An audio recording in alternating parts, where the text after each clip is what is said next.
बेनाम रिश्ता क्या किशन के दिल में अमृता के लिए प्यार था। बरसों बाद किशन की आवाज सुनकर अमृता के दिल के तार झंझना उठे थे। उम्र का प्यार के जज्बातों से क्या लेना देना, तो क्या वाकई किशन के दिल में वह अभी तक बसी थी। अपने विवाह के बाद किसी रिश्तेदार के विवाह समारोह में मेरा जाना हुआ। वहां जाकर मैंने देखा कि तमाम रिश्तेदारों के साथ साथ मेरी चचेरी भाभी भी आई हुई थी। उनसे मेरा 40 वर्षों बाद मिलना हुआ था। रात को भोजन के बाद मैं भाभी के पास बैठी उनसे बातें कर रही थी। उन्होंने बताया कि चाचा की मृत्यु के तुरंत बाद ही वे ससुराल छोड़कर अपने इकलौते बेटे व बहू के साथ अपने मायके लखनऊ जाकर बस गई थी। मैं बहुत ध्यान से उनकी बातें सुन रही थी और साथ ही साथ विस्तार से जानने की जिज्ञासा भी प्रकट कर रही थी। उन्होंने आगे बताया कि उनका भाई किशन भी लखनऊ में अपने पैतृक मकान में परिवार सहित रहकर पुश्तैनी व्यवसाय संभाल रहा था। इतना सुनने के बाद मेरे लिए आगे कुछ और जानने की जिज्ञासा का कोई औचित्य नहीं था, क्योंकि वे मेरे और किशन के रिश्ते से अनभिज्ञ नहीं थी। मेरी आंखों के सामने एक धुंधला सा चेहरा तैर गया, जो वक्त के बहाव में धूमिल होते होते मिट सा गया था। मैं नहीं चाहती थी कि मेरे मन में जो चल रहा है उसको मेरे चेहरे के भाव से भाभी पढ़ ले, इसलिए मैं आंखें बंद करके सोने का उपक्रम करने लगी और उनसे विदा लेकर अपने कमरे में चली आई। दिन भर की भागदौड़ से थकी होने के कारण तुरंत ही मैं सो गई। तमाम मेहमानों के साथ भाभी ने भी विदा ली। जाते जाते वे अपना मोबाइल नंबर देना और मेरा लेना नहीं भूली। इस मुलाकात ने हमारी आत्मीयता को पुनर्जीवित कर दिया था। मैं दिल्ली लौट आई और अपनी दिनचर्या में व्यस्त हो गई। मुझे आए हुए 20 दिन बीते कि एक दिन मेरा मन भाभी से बात करने को हुआ, लेकिन ये सोचकर टाल दिया कि कहीं किशन भी आसपास न बैठा हो। मैं बुझी हुई आग को दोबारा सुलगाना नहीं चाहती थी, लेकिन फिर भी परोक्ष रूप से उससे संपर्क करने की इच्छा का ही तो परिणाम था कि मैं उनसे बात करना चाह रही थी। अभी 3 दिन ही बीते कि अचानक अपने मोबाइल में एक मैसेज और उसको भेजने वाले का नाम पढ़कर मैं बुरी तरह चौंक गई। जो मैं नहीं चाहती थी वही हुआ। भाभी के भाई किशन का मैसेज था। कैसी हो अमृता? मैसेज पढ़ते हुए मैंने अपने चारों ओर ऐसे देखा जैसे मैं कोई चोरी कर रही हूँ। मेरे मन में अजीब सी हलचल होने लगी। पलक झपकते ही मैं समझ गई कि किशन ने भाभी से ही मेरा मोबाइल नंबर लिया होगा। मेरे मन में भाभी से मिलने के बाद उसका ख्याल आना और उसका मैसेज आना टेलीपैथी ही तो थी। सच ही कहा गया है, किसी से मिलने के पीछे भी कोई न कोई कारण होता है।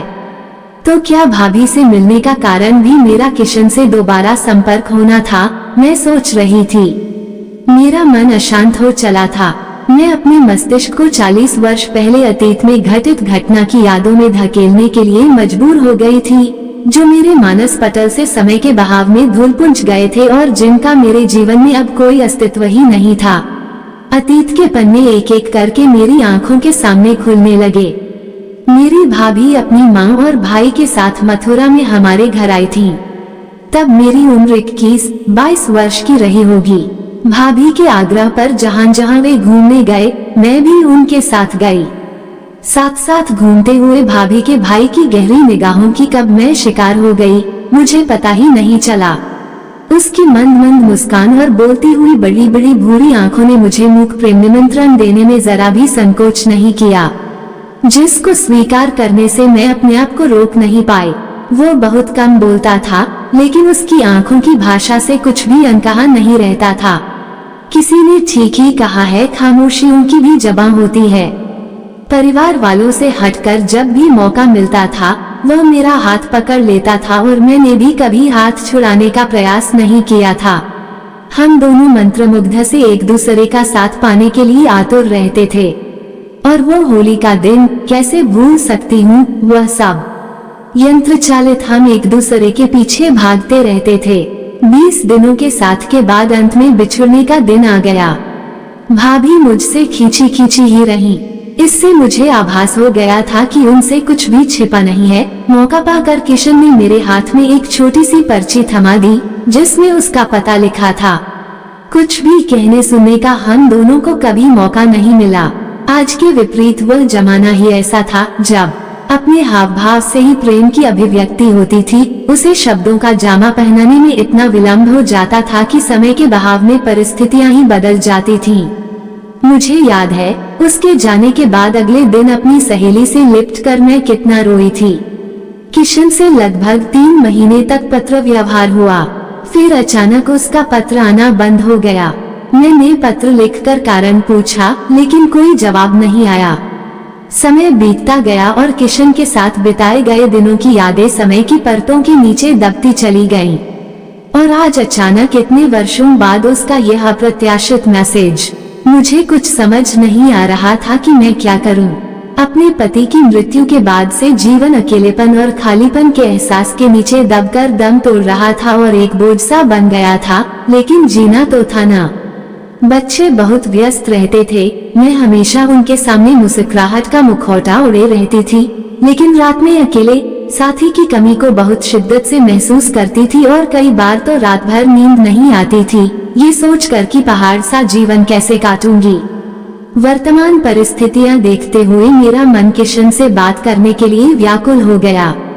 कुछ देर के आत्ममंथन के बाद हमारे जमाने के विपरीत जब पति के अतिरिक्त किसी भी पुरुष से आत्मीयता का संबंध रखना पाप समझा जाता था, इस जमाने की बदली हुई सोच, नई टेक्नोलॉजी द्वारा उपलब्ध संपर्क साधन के कारण और पहले प्यार की अनुभूति की पुनरावृत्ति की मिठास को पाने के लोभ ने आग में घी डालने का कार्य किया और मेरा मन की सीमा रेखा को तोड़ने के लिए मजबूर हो गया।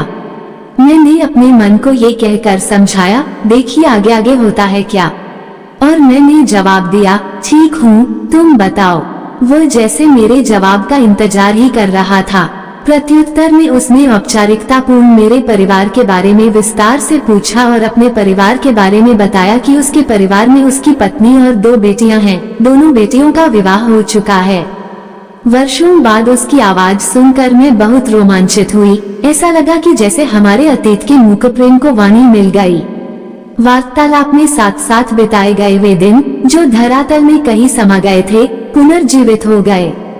बहुत सारी घटनाएं किशन ने याद दिलाई जो मैं भूल चुकी थी। मैंने पूछा, तुम्हें तो सब याद है? वो बोला, मैं भूला ही कब था। तो फिर तुमने पत्र लिखना क्यों बंद कर दिया?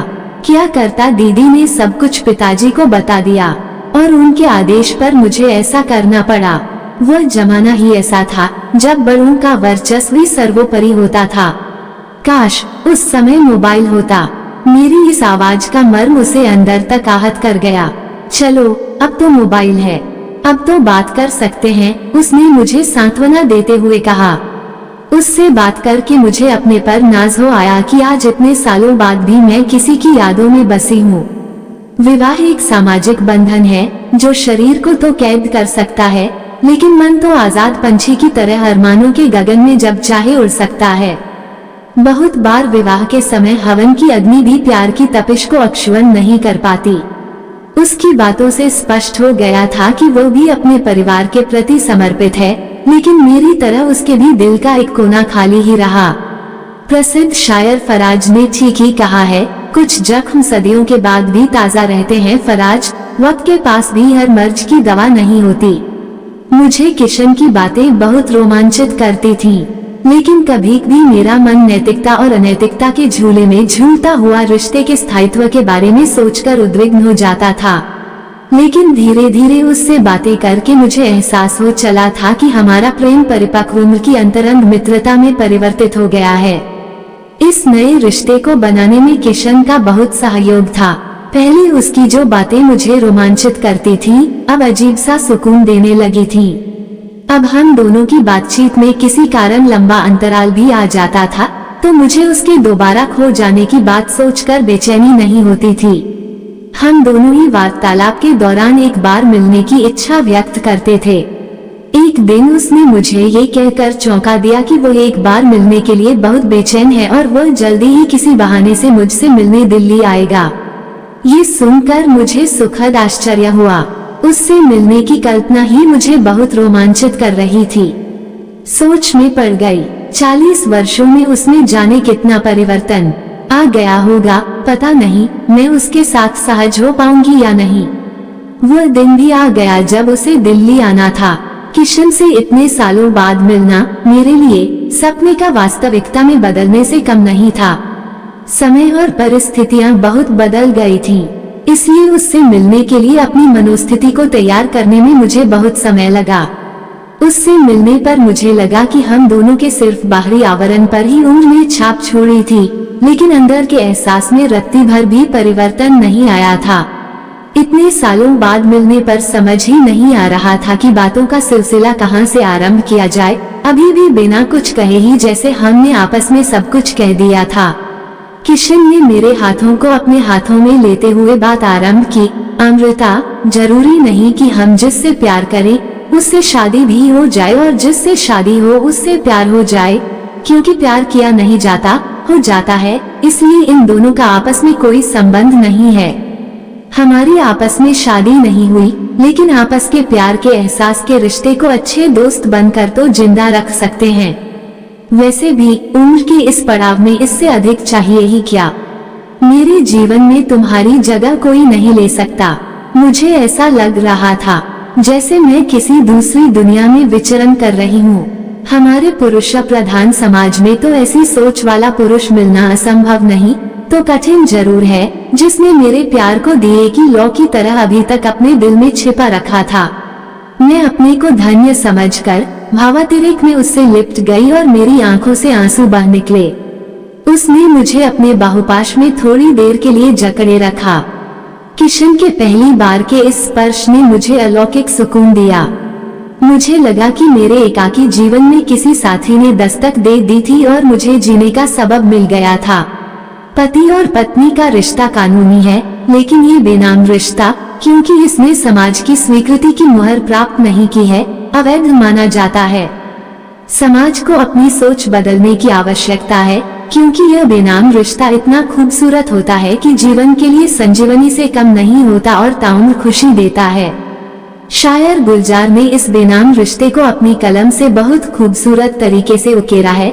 हाथ से छू के इस रिश्ते को इल्जाम न दो। उसने मुझसे कहा कि हमारा मिलना आसान नहीं है, लेकिन फोन पर एक दूसरे के संपर्क में रहकर हमेशा एक दूसरे से जुड़े रहेंगे। किशन ने एक ऐसा एहसास देकर, जिसके कारण हजारों मील की दूरियां भी बेमानी हो गई थीं, मुझसे विदा ली। इन दोनों के बीच की दूरी अब कोई माने नहीं रखती थी। दिल से दिल जुड़ गए थे। ये रिश्ता दिल का था, समाज की मुहर की जरूरत भी नहीं थी इसे। आपको ये कहानी कैसी लगी हमें कमेंट कर जरूर बताएं। इसी तरह की अच्छी कहानियाँ आप यहाँ पर पढ़ सकते हैं। यहाँ उपस्थित शिक्षाप्रद कहानियाँ आपका मनोरंजन करने के साथ दिशा भी देंगी। तो बने रहिए हमारे साथ और हमारे प्रयास को सफल बनाएं।